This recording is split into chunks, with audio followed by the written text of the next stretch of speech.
Hey, this is Brandon the Great, Thai enthusiast and avid glitch hunter. With me here today, I've got Mittenz, one of the authors of this crazy Thai to GBA TAS, and the lead designer, Cameron Davis.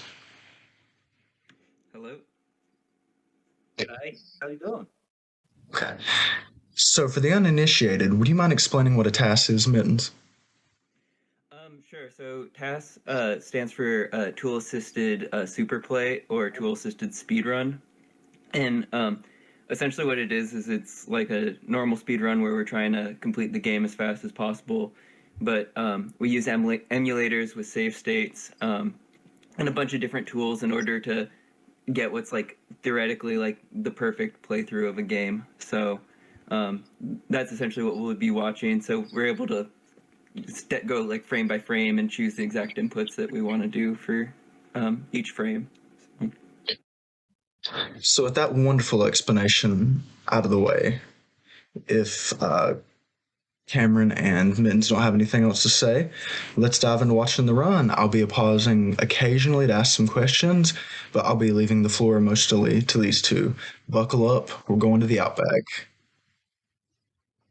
Right. If you guys need me to pause at any moment, just let me know.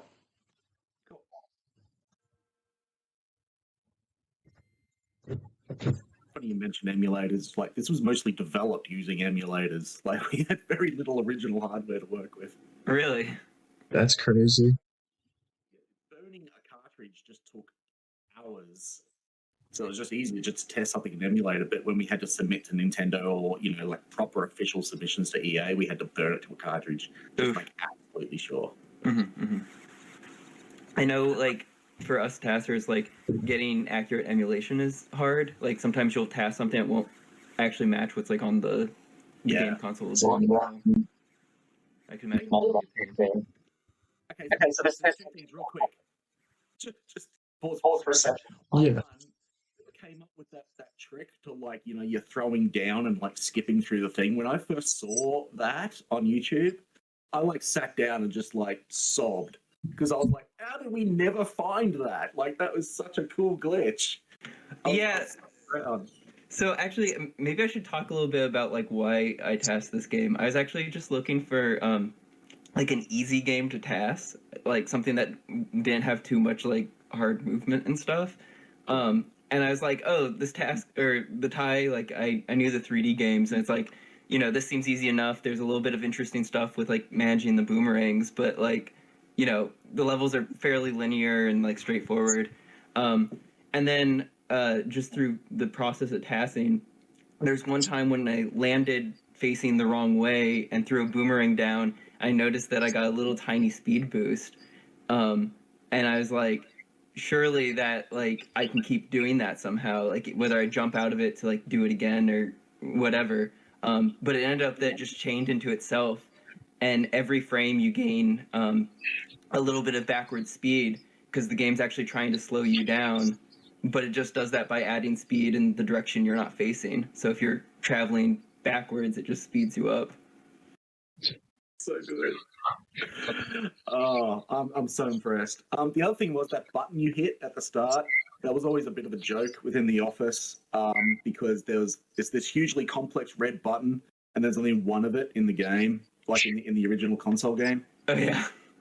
I can actually run that back a little bit so we can see that. Yeah, so the one thing with this task is it goes so fast that sometimes it's hard to catch it all, especially on like the first watch. Like even right at the beginning there, we're actually skipping all of those text boxes from those characters by pausing on the exact frame we would be colliding with them. It's amazing. Yeah, that machine. Yeah, but that's great.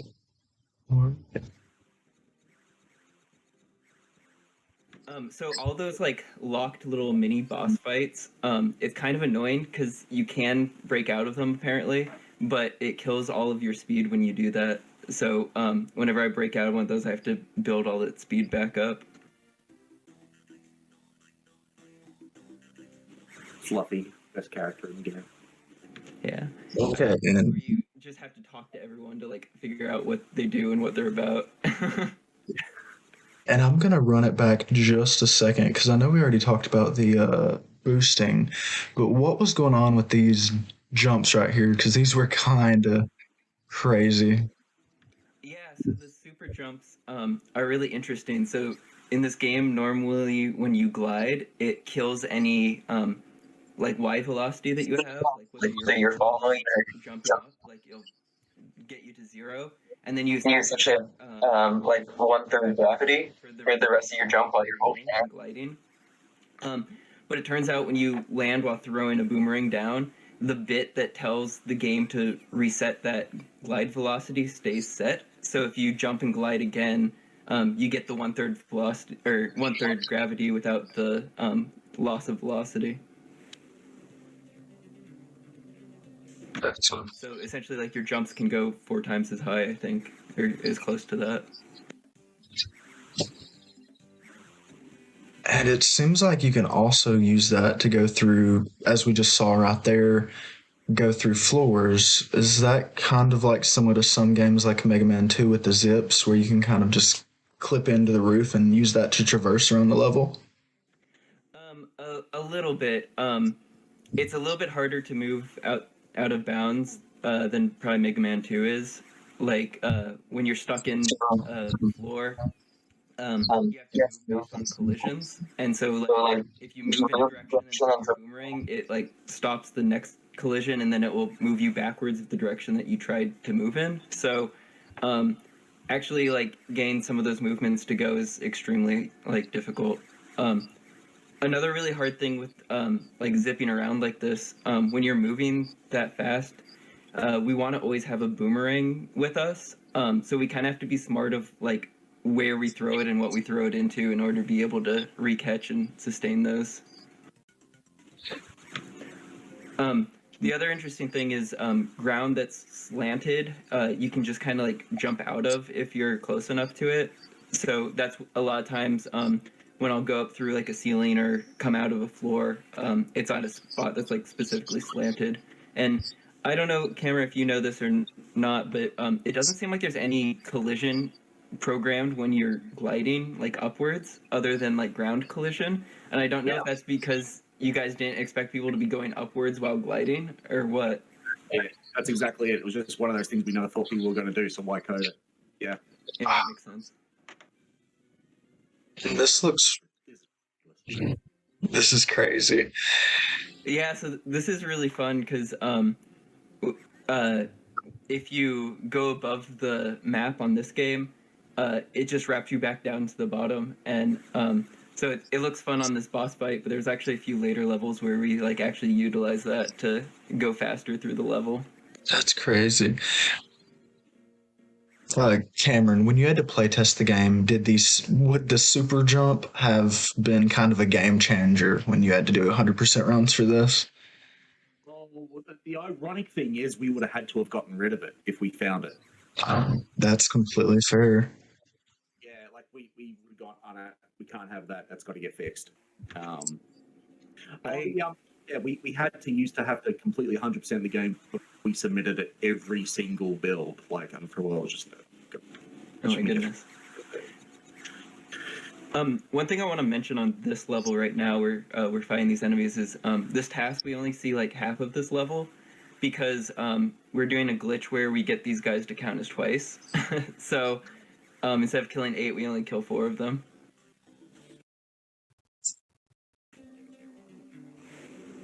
How many builds do you think you submitted during the production of the game?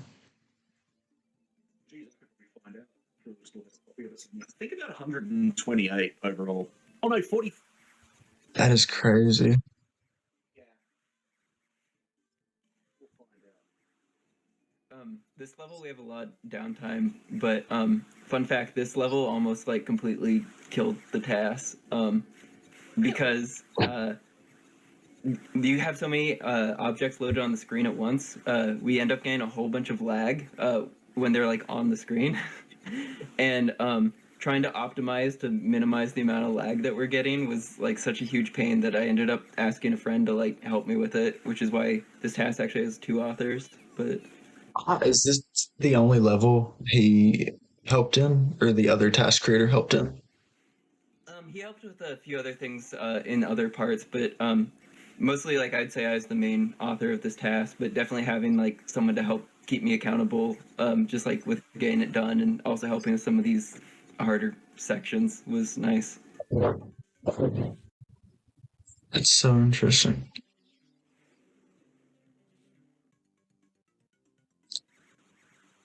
I wonder if with the super boosting, if you guys did end up finding that for Ty 3, because the like main mechanic that has you build up speed is not in that in Ty 3 for the Game Boy Advance, which is interesting.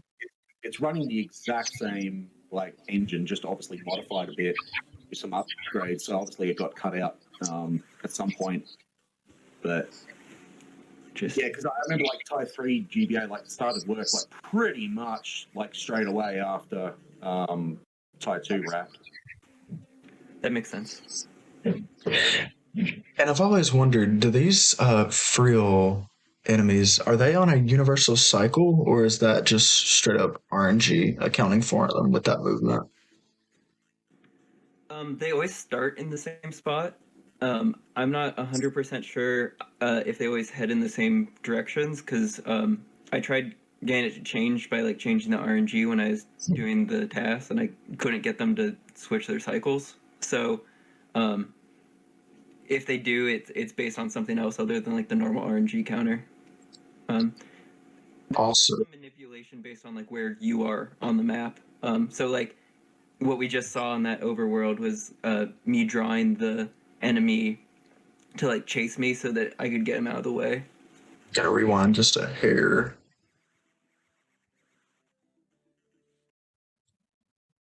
My memory of it was like, you know, the level editor, um, the characters kind of like were active at a certain point around you. Mhm. So you're in one screen, and it was like a certain number of screens above, below, and left and right of you that the characters were active, but they were always in memory for that level. That would make sense. That's so interesting. And here's the first boss. You might have missed it if you blinked while we were talking.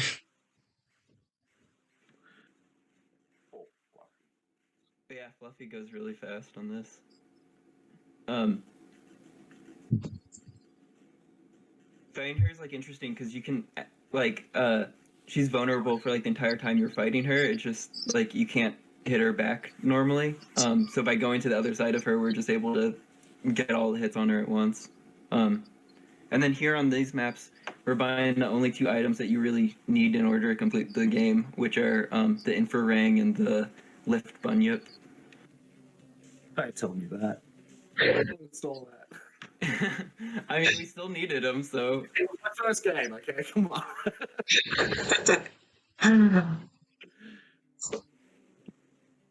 it's really funny though because it's like because we don't need them till like fairly late in the game.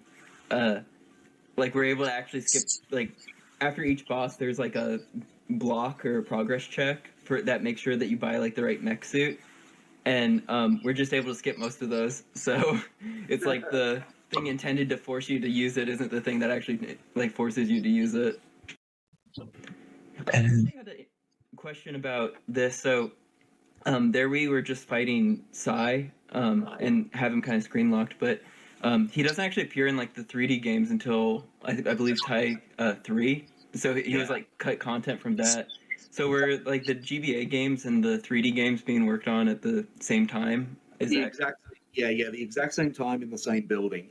But the funny thing was, okay, so Ty 2 was originally a time traveling adventure. So he'd get a time machine and then go into like the prehistoric times, which is where all the dinosaurs came from. whoa, Go into like modern day and fight boss cats there, and then he'd go into the future, which is where Sai was originally meant to be. And this has been both the console versions and the GBA versions. Then a whole heap of stuff got changed. Like Ty 2 basically changed plot like 2 or 3 times through its thing. But the way we were in development cycle, we only had 9 months to work on the game, and the console guys had 2 years. But we both had to come out today, basically. So Sai was left in our version, which is why you see some of the levels look completely futuristic. and they're based on what was going to be the future levels in Ty 2 console, which I think is still there. Cathopolis, I think they're called. And so Psy was modeled and built and rigged and animated for Ty 2 console, but never made it, and it was just reused for Ty 3. But we grabbed it and put it in because cool character. Yeah. That's so crazy because it's always kind of a joke that for those not familiar with Psy, you can see him in the secret ending cutscene if you 100% the first game, and it's always kind of been a joke that he only really ever comes back, I believe, in the third game. It's kind of just like a NPC, and he's hinted as kind of being this boss in the second game, so that's really interesting. That was cool. The GBA games are obviously just more canon than the 3D ones. This is what I say. In fact, if you want to talk about Ty 3, the thing where I say is definitely more canon than the console versions, and the creator of one of the big guys on Ty 3 was always battle me for that one. Hey, Todd, GBA supremacy here. Yep, I always say it's the best version. I'm biased. I think all of us here are biased since we're watching the TAS. Truly. Get you all for it. I find the fact that this is like 20 odd years later and people are doing TAS like this is just incredible. Look at that expanded sprite. Oh, beautiful face on that guy. That actually I actually had an interesting question about the sprites because they all seem pretty loyal to what the 3D models are. So I didn't know if are these sprites from the rendered 3D models, or are they just hand drawn to be close? Both. So what would happen? So we had our own 3D engine called Mercury for the console versions, and everything was modeled, I think, in 3ds Max back in the day. And so what we would do on the GBA side was get all the models and all the textures and everything, and actually see the character running in 3D in the 3D engine, and then we just take screenshots and then put them into the downsize those screenshots to the resolution of this, basically nothing. And it would turn out really kind of garbled. It wasn't. You can't just simply down res a screenshot and have that looks clean. Right. So, right. Some of our artists, particularly Dan Vogt and Michael Fitzwell, who they would then clean it up in 2D in Photoshop and make it look nice and clean, and then compare them side by side, the same angle, the same whatever. So cool. So it's a mixture of both rendered and sort of the hand placed, hand drawn sort of thing. Cool. Consider them pre-rendered and then cleaned up. Yeah. Took forever. And we always joked that because we went down this route, modeling, 3D models and animating, it was one of the most expensive Game Boy games ever made. You just wouldn't go to that level of detail if you were just making a GBA game. Right. I mean, honestly, this game has some of the more beautiful sprites out of you look at how much shovelware there is on the GBA, and it's you can tell some time and attention was actually put into this game.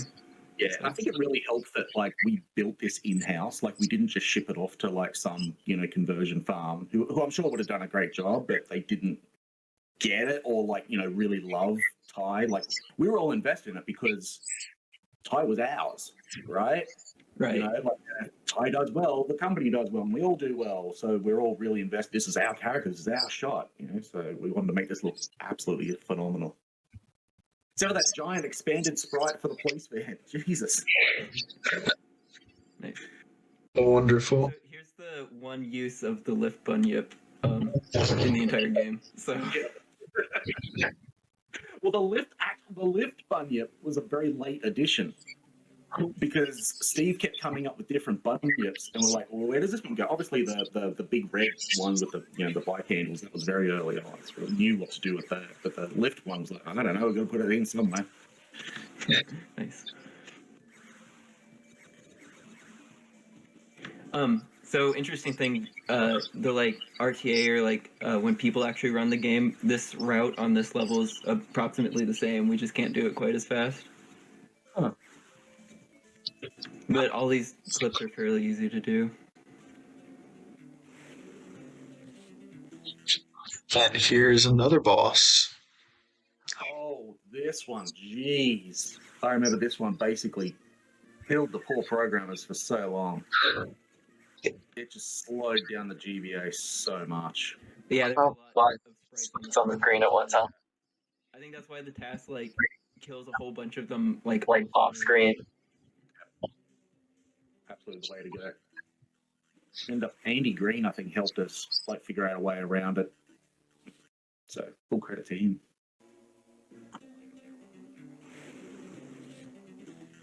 I love this part right here. Is that the going through the top of the screen aspect you were talking about earlier, saying it's used in other? So your position like overflows or underflows, so then you end up being at the very bottom of the screen. And did y'all not account for that? Because it was kind of unlikely that people would ever be flying through the top or bottom of the screen. Well, yeah, I mean, like we never thought that you could do these kind of jumps, so that the warping through the top and the bottom just never happened. Yeah, it's so interesting that things like that can happen if they're not thought about. Yeah, it's one bug leading to another bug that we would never have seen. Yeah. And I think this level has another one of those, like right here. It is gratifying to see, though, the camera move so quickly and still loading, like, all the backgrounds and enemies in properly, because I remember feeling like, man, this game is so slow, and, like, Sonic Advance had just come out, like, during development, and I'm like, I want the levels to feel like that. Like, oh, no, we can't make the screen move that fast, you know. I'm like, obviously we can. Yeah, no, the camera and screen work great in this game. I think the main issue just seems when there's like a lot of characters on the screen, it slows down a lot. On that level, we were able to get multiple kills on each of the enemies, and we do that by there's like that animation where they're unzipping their disguise, and if you get two boomerangs over them at the same time, both of those boomerangs will count. And we actually tested it with the multi-ring, and you can get more than two also, but it just wasn't worth our time to go buy the multi-ring. Yeah. Oh, the fire, man. I wanted the fire to, like, dynamically spread throughout the level. It was like, no, we can't do that. Nope, it's just static. I'm glad that it doesn't, though. It makes the task easier.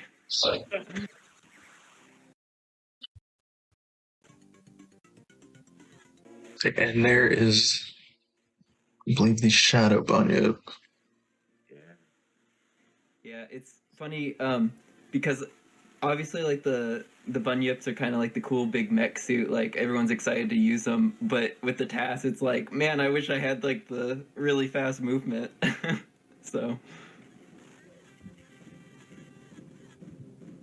the end bosses here are a little bit of a waiting game for them to go through their cycles and stuff. So, Cameron, I had a question. For me, I did mostly get into the community through Taiwan, but I spread out and really fell in love with the GBA games. And it's just such a feel good game for me. All of them are. And I just have a lot of really good memories in the community. Do you have any just standout memories with the team when you were working on the game that like just kind of really stick out to you just as being special moments?